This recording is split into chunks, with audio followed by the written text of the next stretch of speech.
Hello guys, welcome back to our channel. Exactly 2 years back release అయిన ఒక్క చిన్న glimpse తో భారీ హైప్ తో రిలీజ్ అయిన ఓజీ మూవీ ప్రీమియర్ షో ఇప్పుడే చూసొచ్చా. మూవీ చూశాక నాకు ఎలా అనిపించిందంటే, మూవీ టీం రిలీజ్ చేసిన ఎలాంటి ప్రమోషన్ కంటెంట్ చూసి మీరు హైప్ ఎక్కించుకున్నా, I mean glimpse, trailer, songs etcetera ఏది చూసి మీరు హైప్ ఎక్కించుకున్నా వెంటనే టికెట్ బుక్ చేసి వెళ్ళి చూసేయండి. అస్సలు డిసప్పాయింట్ అవ్వరు. ఒక రేంజ్ లో ఉంది. Fan boy Sujeeth and Thaman సంభవం అంటే ఏంటో మీరు థియేటర్స్ లో చూస్తారు. వామ్మో! అసలు ఎలా తీశార్రా బాబు! ఆ టైటిల్స్ కార్డ్ నుంచి ఇంటర్వెల్ వరకు ర్యాంప్ ఉందసలు. లిటరల్లీ ఫస్ట్ హాఫ్ మొత్తం ఎలివేషన్స్ మధ్యలో అక్కడక్కడ స్టోరీ వచ్చినట్టుంది. నిజం చెప్తున్నా, పవన్ కళ్యాణ్ ఫ్యాన్ కాని వాళ్ళు కూడా ఫస్ట్ హాఫ్ వరకు సీట్స్ లో కూర్చుంటే ఒట్టు. సుజిత్ డైరెక్షన్ అయితే చెత్తకేసేసాడు. నేను ట్రైలర్ రివ్యూలో చెప్పినట్టే ఈ వైట్ షర్ట్ ఫైట్ సీక్వెన్స్ కి థియేటర్స్ తగలడిపోయాయి. అండ్ అలాగే ఇంకో ముక్క కూడా చెప్పా. ఈసారి సుజిత్ కుమార్ స్క్రీన్ ప్లే అయితే ఉండదని చెప్పాను. అలాగే స్టార్టింగ్ ఫ్రేమ్ నుంచే స్టోరీలోకి వచ్చేసారు. Main characters introduction, world building అన్ని టకటకా చూపిస్తూ ఎక్కడ కుదిరితే అక్కడ ఎలివేషన్స్ ఇచ్చుకుంటూ పోయాడు.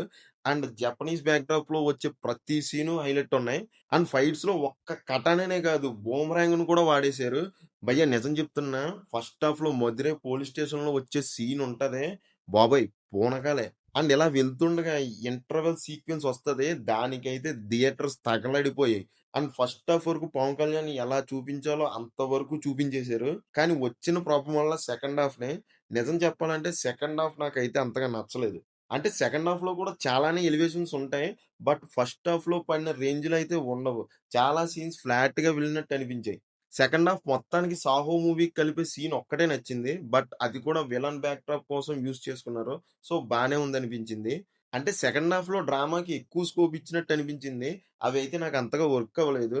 ప్రకాష్ రాజ్ అండ్ పవన్ కళ్యాణ్ మధ్య వచ్చే ఎమోషన్ సీన్స్ అయితే బాగానే ఉన్నాయి. కానీ అర్జున్ దాస్ క్యారెక్టర్ తో వచ్చే డ్రామా అయితే అంత ఇంట్రెస్టింగ్ గా లేదు. అండ్ కన్విన్సింగ్ అయితే అస్సలు లేదు. మాక్సిమం మనం ముందే గెస్ చేసేయచ్చు నెక్స్ట్ ఏం జరుగుతుందని. అండ్ క్లైమాక్స్ ఫైట్ కూడా అంతగా నాకు నచ్చలేదు. జస్ట్ ఓకే ఓకేగా అనిపించింది. అండ్ పోస్ట్ క్రెడిట్స్ లో వచ్చే సీన్స్ అయితే ఎందుకు వేసాడో అనిపించింది. శుద్ధ దండగా. ఇంకా టెక్నికల్ గా అయితే ప్రతి డిపార్ట్మెంట్ వర్క్ కూడా టాప్ నాచ్ ఉంది. ఎక్సెప్ట్ విఎఫ్ఎక్స్ కొన్ని కొన్ని చోట్ల అంతగా బాలేదు. తమనన్న అయితే పూనకాలు వచ్చేలా బీజియం కొట్టాడు. అండ్ మెయిన్ గా art department and costume designer work అయితే చాలా చాలా బాగుంది. పీకే గారు వేసుకునే ప్రతి కాస్ట్యూమ్ కూడా చాలా చాలా బాగుంది. ఇంకా పెర్ఫార్మెన్సెస్ విషయానికి వస్తే పవన్ కళ్యాణ్ గారి స్వాగ్ అండ్ స్టైల్ అయితే చాలా చాలా బాగున్నాయి. ప్రియాంక మోహన్ యాక్టింగ్ కూడా బాగుంది. ఉన్నంతలో ఆవిడైతే బాగానే చేశారు.